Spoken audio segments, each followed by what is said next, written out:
নমস্কার, ইসিসিএন খবরে আপনাদের স্বাগত। আপনাদের সাথে আমি পূজা। বিস্তারিত খবরে যাবার আগে শুরুতেই হেডলাইন্স।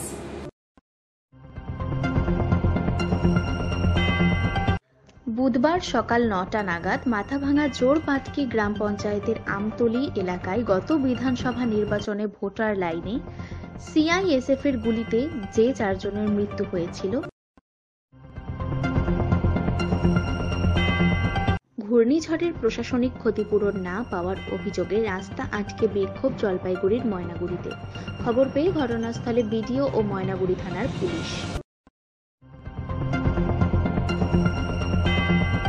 নকল মদ বিক্রির কারবারির বিরুদ্ধে অভিযানে নেমে বড় সাফল্য পেল শিলিগুড়ি নকশালবাড়ির আবগারি দপ্তরের আধিকারিকরা। আসছি বিস্তারিত খবরে।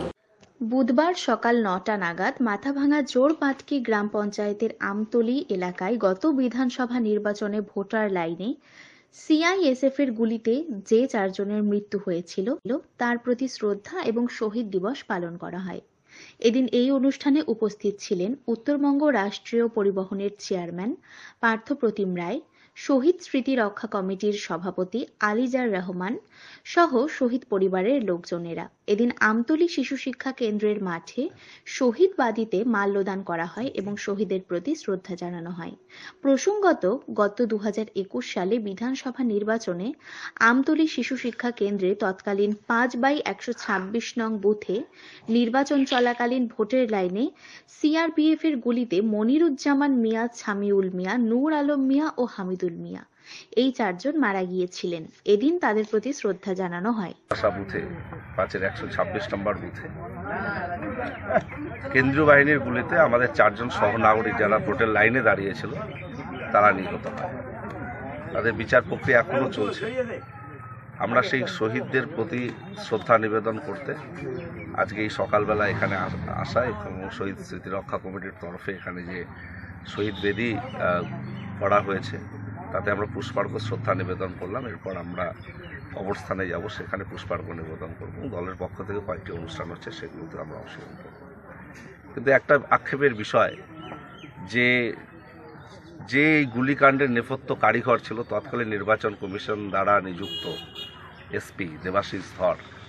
দুর্ভাগ্যবশত তাকে বিজেপি বীরভূমের প্রার্থী করেছে। এই যে আমরা যেটা বারবার বলছিলাম এটা একটা ষড়যন্ত্র ছিল, এটা আরেকবার প্রমাণ করলো এই দেবাশিস ধরের বিজেপিতে যোগদান এবং নির্বাচনে প্রতিদ্বন্দ্বিতা করা। এটা অত্যন্ত দুর্ভাগ্যজনক। মানুষ এর নিশ্চিতভাবে বিচার করবে এবং এই ষড়যন্ত্রের পর্দা ধীরে ধীরে ফাঁস হচ্ছে এবং আমরা বিশ্বাস করি মানুষ এই ষড়যন্ত্রের জবাব আগামী দিনে দেবে। দাদা বলছি, শহীদ পরিবারগুলো বলছে এখনো বিচার পায়নি, তারা যারা অভিযুক্ত ছিল তারা এসে পায়নি এবং আইনি মামলায় ওদের লড়তেও আর্থিকভাবে ব্যাপক সমস্যার মুখে পড়তে হচ্ছে। ইতিমধ্যে আইনজীবীকে প্রায় 1.5 লক্ষ টাকা তারা দিয়েছে। দুভাবে মামলা হয়েছে। একটা রাজ্য সরকারের পক্ষ থেকেই মামলা করা হয়েছিল এবং যে সিআইএসএফ জওয়ান তারা বারবার ডাক সত্ত্বেও তারা যায়নি এবং পরবর্তীতে যারা জামিন পায় সেই আইনি প্রক্রিয়া চলছে। আরেকটা স্থানীয়ভাবে সকলে মিলে শহীদ রক্ষা কমিটির পক্ষ থেকে আমি যা শুনেছি 2-1 তারা কেন্দ্রীয় সরকারের বিরুদ্ধে মামলা করেছে, সেই মামলা চলছে।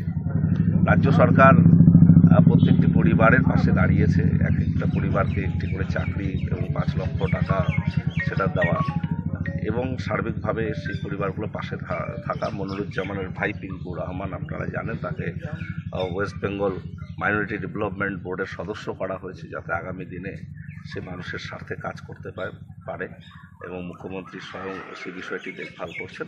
তো স্বাভাবিকভাবে সর্বতভাবে প্রচেষ্টা জারি রাখা হয়েছে এবং আইনি প্রক্রিয়া আপনারা জানেন একটি দীর্ঘ জটিল প্রক্রিয়া। আমরা আইনের প্রতি আস্থা রাখি, নিশ্চিতভাবে যারা দোষী তারা একদিন শাস্তি পাবে। ইসিসিএন খবর, দিনহাটা। ঘূর্ণিঝড়ের প্রশাসনিক ক্ষতিপূরণ না পাওয়ার অভিযোগে রাস্তা আটকে বিক্ষোভ জলপাইগুড়ির ময়নাগুড়িতে। খবর পেয়ে ঘটনাস্থলে বিডিও ও ময়নাগুড়ি থানার পুলিশ। বুধবার ময়নাগুড়ি ব্লকের মাধবডাঙ্গা 2 গ্রাম পঞ্চায়েতের ময়নাগুড়ি রাজারহাট পিডব্লিউডি সড়কে বড় কামাত এলাকার প্রায় 50 জন ক্ষতিগ্রস্ত গ্রামবাসীরা রাস্তা অবরোধ করে বিক্ষোভ দেখান। বিক্ষোভের ফলে ওই রাস্তায় কিছুক্ষণের জন্য যানজট সৃষ্টি হয়। বিক্ষোভকারী গ্রামবাসীদের অভিযোগ, ঝড়ে ক্ষতিগ্রস্ত হওয়ার পর এলাকায় কোনো প্রশাসনিক আধিকারিক পরিদর্শনে আসেননি, এমনকি সরকারিভাবে ক্ষতিপূরণ ও ত্রাণ পাননি বলে অভিযোগ। প্রতিবাদে এদিন বিক্ষোভ দেখান তার। কারণ ব্যাপারটা হলো এখানে অনেক বাড়ি আছে যারা যারা এসে বাড়িঘর ভাঙছে, যেমন আমার পোস্ট অফিসটা উড়ে গেছে, আমার নিজের পয়সা খরচা করে আমি ঠিক করে দিলাম, দিতে চাইছিল কিন্তু দেয়নি আজ অব্দি। আমার বাথরুম পায়খানা টানা সব ভেঙে গেছিলো, আমার নিজের পয়সা খরচা করে করলাম। প্লাস জলের একটা ইসে উড়ে গেছে, যে বিডিও সাহেবকে দেওয়া আছে আমার। আর যারা গরিব লোক, নেহাত গরিব যারা যারা ঘর বাড়ি ভাঙছে, তারা যেন সরকারি অনুদানটা পায়, ঘর বাড়ি ঠিক করা পয়সাটা পায়, এইটুকু আমার। অপরাধটা উঠিয়ে নিয়েছেন? হ্যাঁ, অপরাধ উঠিয়ে নিয়েছে। কার আশ্বাসে? এসে বিডিও সাহেব আসছেন, বিডিও সাহেব গেল, হ্যাঁ, উনি সরজমিনে তদন্ত করে যারা পাওয়ার যোগ্য তাদেরই দিবে। হ্যাঁ, আর আমি একটা কাগজ দেখাই আপনাকে, সেটা এই যে আপনি এখানকার বড় কমাত তৃণমূলের সভাপতি, বুথ সভাপতি। বললাম যে কি কারণে আপনারা পথ অবরোধ করেছেন? আমাদের কথা হচ্ছে যে পুটিমারি বার্নিশ ওখানে ক্ষতিগ্রস্ত দুর্দর্শ হয়েছে, এটা আমরা অস্বীকার করি না, কিন্তু আমাদের সাইডে যে ক্ষতি হয়েছে সেখানে তো কেউ আসলো না। প্রধান পঞ্চায়েত থেকে শুরু করে বিডিও, ডিএম, হ্যাঁ ডিএম আসছে, ডিএম আসে সবাইকে প্যাকেজ দিয়ে দিয়েছি, ডিএম এর প্যাকেজ সেটা আমরা পাইছি। কিন্তু ঘটনা হচ্ছে আমাদের যাদের ক্ষতি হয়েছে, যাদের পয়সা আছে তারা করতে পারতেছে, কিন্তু যাদের পয়সা নাই তাদের ঘর ভেঙে এখনো পড়ে আছে, তাদের জন্য কিন্তু কিছু করতে হবে। হ্যাঁ, আর এখানকার অঞ্চল থেকে শুরু করে নেতার থেকে শুরু করে সবাই স্বার্থ নিয়ে চলতেছে। সে স্বার্থ, আমিও যদি রাজনীতি থাকি আমি স্বার্থ দেখব না, আমি দেখব আপাতত জনগণ ছাড়া আমি কিছু চিনব না। তাতে আমি রাজনীতিতে থাকি আর না থাকি আমার দেখার দুঃখ। ইসিসিএন খবর, দিনহাটা।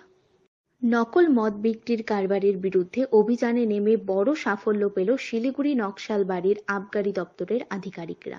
উদ্ধার হয় 500 লিটার কাঁচা স্পিরিট। জানা যায় এদিন মঙ্গলবার রাতে গোপন সূত্রের খবরের ভিত্তিতে খড়িবাড়ি থানার অন্তর্গত গুয়াবাড়ি এলাকার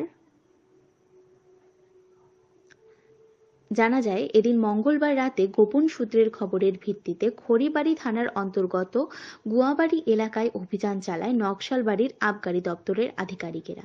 সেখানে একটি বাড়িতে থাকা গুদামঘর থেকে এই স্পিরিট উদ্ধার হয়। পাশাপাশি রয়্যাল গ্রিন ডিলাক্স এবং ম্যাকডোনাল্ডস নাম্বার 1 2500 পিস সেল ইয়াগুয়া পাউচ উদ্ধার হয়। একটি পাঞ্চিং মেশিন উদ্ধার করা হয়। তার পাশাপাশি ইম্পেরিয়াল ব্লু মদের বোতলের 4000 জালি ছিপিও সহ একাধিক জাল মদ বানানোর সরঞ্জাম উদ্ধার করে। এই স্পিরিট দিয়ে সেখানে নকল মদ তৈরি করা হতো বলে জানা গিয়েছে। উদ্ধার হওয়া সামগ্রীর আনুমানিক বাজার মূল্য প্রায় 21 লক্ষ টাকা। ঘটনায় ঝাড়ু সিংহ নামে এক ব্যক্তি জড়িত রয়েছে বলে জানা যায়, তবে বর্তমানে সেই ব্যক্তি পলাতক রয়েছে। তার খোঁজ শুরু করেছে আবগারি দপ্তর। ইনফরমেশন পাই, ওই ইনফরমেশনের বেসিসে আমাদের জলপাইগুড়ি এক্সাইজ ডিভিশনের টিম, নকশালবাড়ি এক্সাইজ স্টেশনের টিম, শিলিগুড়ি সার্কেল আর আপনার প্রধাননগর সার্কেল, আমার সুপারভিশনে আমরা একটা রেড করি। জায়গার নাম হচ্ছে গুয়াবাড়ি, আন্ডার পিএস খড়িবাড়ি। ওখানে একটা গোডাউন আর একটা বাড়িতে রেড করা হয়। রেড করার পরে প্রচুর পরিমাণে স্পিরিট ধরা হয়। স্পিরিট হচ্ছে প্রায় 500 লিটার। তার সঙ্গে আপনার ইম্পেরিয়াল ব্লু উইস্কির যে ফেক ক্যাপস সেগুলো ধরা পড়ে 4000। এখন স্মাগলারদের নতুন মডাস অপারেন্ডি হয়েছে, যেখানে ওরা কিন্তু বটলিং করছে না, ওরা পাউচেসতে পাঞ্চ করে কিন্তু ফেক লিগার তৈরি করছে। ওই টাইপের fake pouches of McDonald's number 1 luxury whisky. আর আপনার নতুন একটা ব্র্যান্ড আছে রয়্যাল গ্রিন বলে, এটা ধরা পড়ে প্রায় 2500। এমটি বটলস, আরও অনেক যে যন্ত্র, যেমন পাঞ্চিং মেশিন একটা পাওয়া গেছে, যেটা একদম নতুন আধুনিক স্টাইলের আছে। এটা পরিমাণ হচ্ছে অ্যাপ্রক্সিমেটলি 21 লাখ টাকা। আর এটার প্রাইমারি যে মার্কেট ছিল বিহার স্টেট, যেহেতু বিহার ড্রাই আছে, হ্যাঁ, কিন্তু আমাদের বেঙ্গলিও এটা অফলোডিং যে হবে না বা হতো না, এটার কিন্তু কোনো আমরা করতে পারছি না। দেয়ার ওয়াজ এভরি চান্স যে এটা কিন্তু বেঙ্গলিও অফলোড হয়ে যেতে পারত। আর যেহেতু এটা liquor is of illicit origin, হ্যাঁ, আর এটা related to human health Hazard, তো মানে এই যে আপনার যে এটা খেলে কোনো হেলথ হ্যাজার্ড হতো না বা হয়ে যেতে পারতো, এটা কিন্তু উড়িয়ে দেওয়া যায় না। ইসিসিএন খবর, দিনহাটা। পণ্য বোঝাই ট্রাকে নিয়ে যাওয়া হচ্ছিল গবাদি পশু। সরকারি নিয়ম কানুনকে বুড়ো আঙুল দেখিয়ে একটি পণ্যবাহী ট্রাকে 25টি গরু এবং 13টি বাছুর নিয়ে যাওয়ার অভিযোগে একজনকে গ্রেপ্তার করল শিলিগুড়ি মেট্রোপলিটন পুলিশের নিউ জলপাইগুড়ি থানার পুলিশ। মঙ্গলবার গভীর রাতে শিলিগুড়ি মেট্রোপলিটন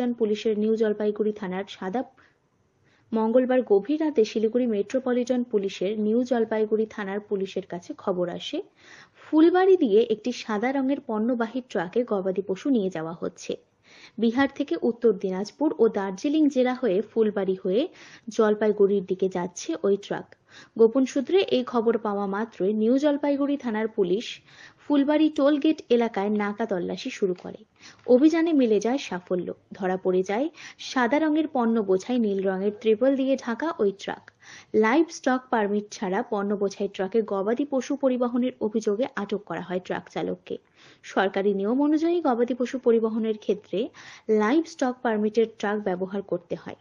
পাশাপাশি পশু চিকিৎসকের সমস্ত নথি, পর্যাপ্ত পরিমাণ খাদ্য এবং জল রাখতে হয় সেই লাইভ স্টক পারমিটের গাড়িতেই। কিন্তু এক্ষেত্রে এদিন সাধারণ পণ্য বোঝাই ট্রাকে ত্রিপল দিয়ে ঢেকে নিয়ে যাওয়া হচ্ছিল 25টি গরু এবং 13টি বাছুর। ট্রাক চালক পুলিশের তল্লাশি চলাকালীন কোনো রকম সরকারি নথি দেখাতে না পারায় ওই গবাদি পশু বোঝাই পণ্য বোঝাই ট্রাক সহ চালককে গ্রেপ্তার করে পুলিশ। ট্রাকে থাকা 38টি গবাদি পশু পাঠানো হয় সরকারি খোয়ারে। নিউ জলপাইগুড়ি থানার পুলিশ সূত্রে জানা গিয়েছে ধৃতের নাম জাহিরুল ইসলাম। ধৃত ওই ট্রাক চালক অসমের বাসিন্দা। অভিযুক্তকে বুধবার জলপাইগুড়ি আদালতে পাঠায় নিউ জলপাইগুড়ি থানার পুলিশ। ইসিসিএন খবর, দিনহাটা। বিজেপি ক্ষমতায় আসলে তার পরের মাস থেকে গ্রেপ্তার হওয়া দলীয় কর্মীদের পরিবারের জন্য সংগ্রামী ভাতা চালু করা হবে। বুধবার সাংবাদিকদের মুখোমুখি হয়ে একথা জানান রাজ্যের বিরোধী দলনেতা শুভেন্দু অধিকারী। এদিন কলকাতা থেকে বাগডোগরা বিমানবন্দরে পৌঁছন তিনি। সেখান থেকে বায়ুসেনার অধীনে আলফা জোনে যান। সেখানে উত্তরবঙ্গ সফরে আসা কেন্দ্রীয় স্বরাষ্ট্রমন্ত্রী অমিত শাহকে স্বাগত জানান তিনি।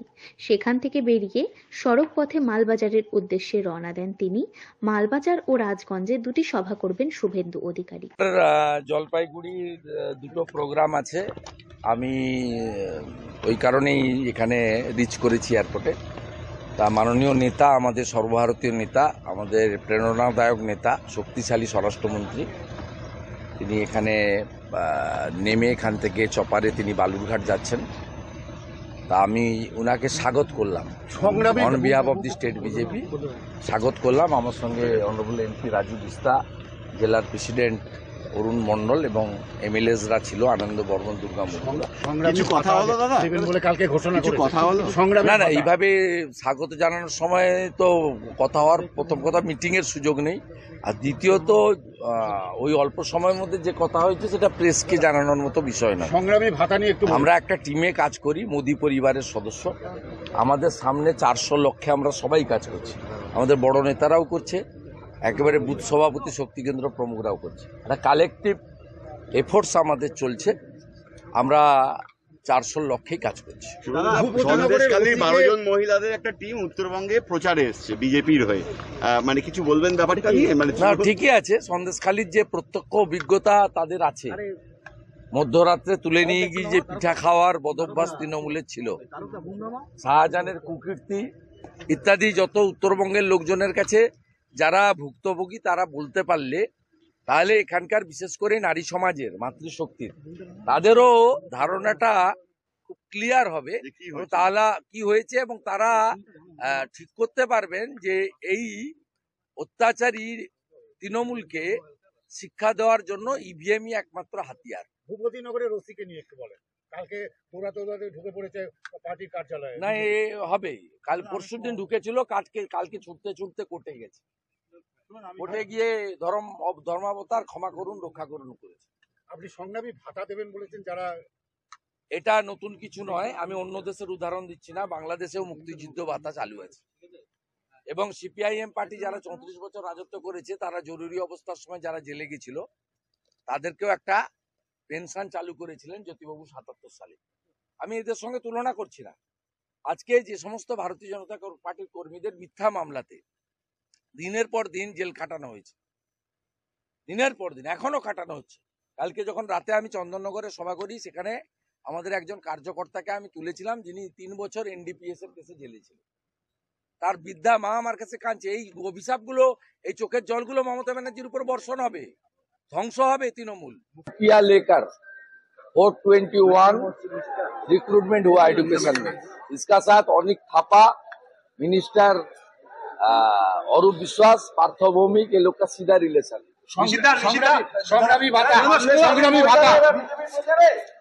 ইসিসিএন খবর, দিনহাট। ফের বিস্ফোরক কার্শিয়াংয়ের বিজেপি বিধায়ক বিষ্ণু প্রসাদ শর্মা। পৃথক রাজ্যের দাবিকে সামনে রেখে এবার বিদায়ী সাংসদ রাজু বিস্তা সহ বিজেপির রাজ্য ও কেন্দ্রীয় নেতৃত্বের বিরুদ্ধে একরাশ ক্ষোভ উগরে দিলেন তিনি। শুধু তাই নয়, কেন্দ্র সরকার নিজের প্রতিশ্রুতি পূরণ করতে রাজু বিস্তার বিরুদ্ধে নির্দল প্রার্থী হিসেবে প্রতিদ্বন্দ্বিতা কেন্দ্র সরকার নিজের প্রতিশ্রুতি পূরণ না করাতেই রাজু বিস্তার বিরুদ্ধে নির্দল প্রার্থী হিসেবে প্রতিদ্বন্দ্বিতা করছেন তিনি।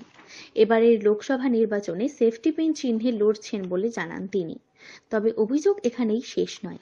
রাজু বিস্তার বিরুদ্ধে পাহাড়ে পানীয় জল প্রকল্পে বড়সড় দুর্নীতিরও অভিযোগ এদিন তিনি তুলেছেন। পাশাপাশি দার্জিলিংয়ের সংগঠনে নিজের ক্ষমতা বজিয়ে রাখার জন্য গোটা সংগঠনকেই টুকরো টুকরো করে দিয়েছেন রাজু বিস্তা।